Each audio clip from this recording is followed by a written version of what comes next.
Hello అండి. పిల్లల lunch బాక్స్‌లోకి సాంబార్ చేయడానికి ఎక్కువ టైం లేనప్పుడు ఈ విధంగా వెజిటబుల్స్ వేసి పప్పును చేసామంటే పిల్లలు ఇష్టంగా తింటారు. దీనికోసం కుక్కర్‌లోకి కందిపప్పును తీసుకొని 2 సార్లు వాష్ చేసి పెట్టుకొని తరిగిన ఉల్లిపాయలు, టమోటా, 2 పచ్చిమిర్చి, క్యారెట్, ములక్కాయ ముక్కలు, బీన్స్ అన్నింటినీ వేసి మునిగేంత వరకు నీరు పోసుకొని కుక్కర్ మూత పెట్టుకొని స్టవ్ ఆన్ చేసుకొని స్టవ్ మీద కుక్కర్ పెట్టి 4 లేదా 5 విజిల్స్ వచ్చేంత వరకు కూడా ఉడికించుకోవాలి. ఇలా ఉడికిన తర్వాత కుక్కర్ చల్లారిన తర్వాత మూత తీసి చూస్తే పప్పు అనేది మంచిగా ఉడికిపోతూ ఉంటుంది.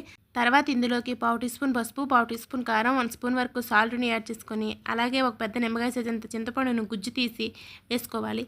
ఒకసారి కలుపుకొని పక్కన పెట్టుకొని తాలింపు కోసం ఆవాలు, జీలకర్ర, కరివేపాకు, కొత్తిమీర, ఎండుమిర్చి, అల్లం వెల్లుల్లి వేసుకొని స్టవ్ మీద కడాయి పెట్టుకొని 3 టేబుల్ స్పూన్ వరకు ఆయిల్ వేసుకొని తాలింపు గింజలను వేసుకొని ఫ్రై అయ్యాక పప్పును కూడా వేసి తాలింపు పెట్టుకోవాలి. ఒకసారి కలుపుకొని 2 నిమిషాల పాటు మరిగించామంటే వెజిటేబుల్ పప్పు అనేది రెడీ అయిపోతుంది. ఎక్కువ టైం లేనప్పుడు ఈ విధంగా రుచికరమైన వెజిటేబుల్ పప్పును చేసుకోవచ్చు. Please like and